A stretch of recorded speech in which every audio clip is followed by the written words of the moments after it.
Kelly. How the hell are you? I'm doing great. How are you? Oh, I'm doing lovely jubbly. I'm so excited because I see you have here another homemade concoction. I do. This one actually doesn't even have a name because I don't know what to call it because there's so many different layers to this drink. What's in this bottle here? This one is my homemade vanilla. I did it with bourbon instead of the traditional vodka. I've also done rum and brandy. We're about a year out from when I started it, and I have not used it besides to test it in cookies. So this will be like its first run. I'm excited.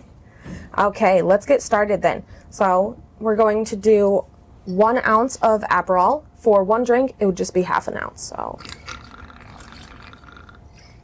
okay. Now we're going to do 3 ounces of Evan Williams. You can use any bourbon you want. I just picked this one because it's cheap enough and there's enough going into this cocktail that you don't need the bourbon to shine. Mm-hmm. And you've already got the bourbon from your vanilla syrup as well. Exactly. What, is your cutoff for what you use in a cocktail? Because I've heard it's you want to get kind of maybe a mid-level quality, but you wouldn't want to use a $200 bottle of E.H. Weller in this. I think it really depends how much you're putting into it. Like this one, we're obviously putting a lot of ingredients into it. I'm not going to put a really expensive liquor into it as the base. You want those expensive bottles to shine. Mm-hmm. And in this, it's not going to. Okay. So I think it really depends what you're putting in it. If you're going more simple, like an old-fashioned, definitely spring for, a mid, even a top shelf bottle if you want. But for this, we're going bottom of the barrel. Okay. So we're going to do 2 bar spoons of the vanilla. How do you make the vanilla extract?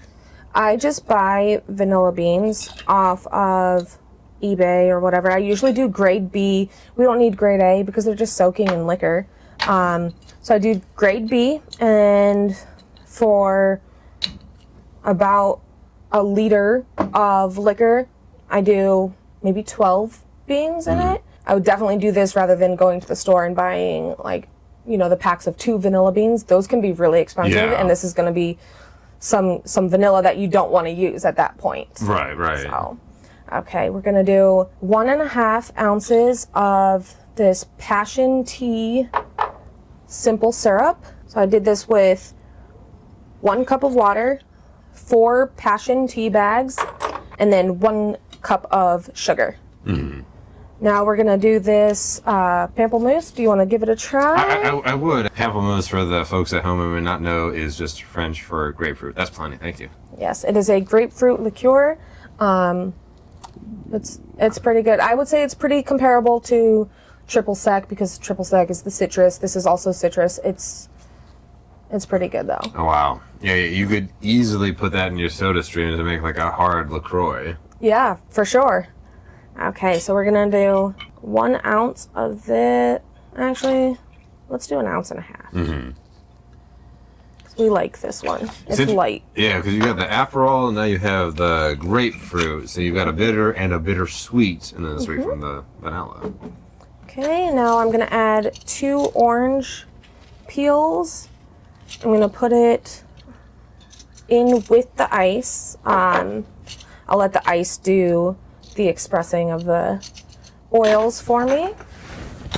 Okay. Now we're gonna shake it all together.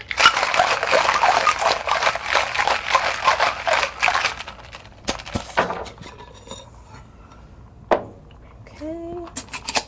Now we're gonna strain. Nice color to it. Yeah, that's the Aperol and the pamplemousse.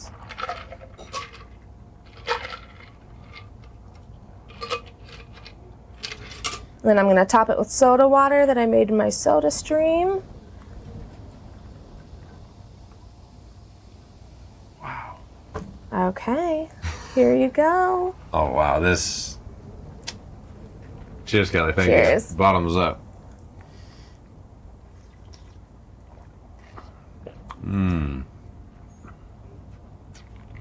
Wow. I feel like for this one, it's really light and refreshing for being a bourbon cocktail. I know It's not heavy on the bourbon, but you don't get a lot of airy bourbon cocktails. So I feel like this one's a little bit special. It is, and like it's very aromatic between the bourbon and then your infused bourbon vanilla. Cheers, Kelly. Thank Cheers. you. Bottoms up.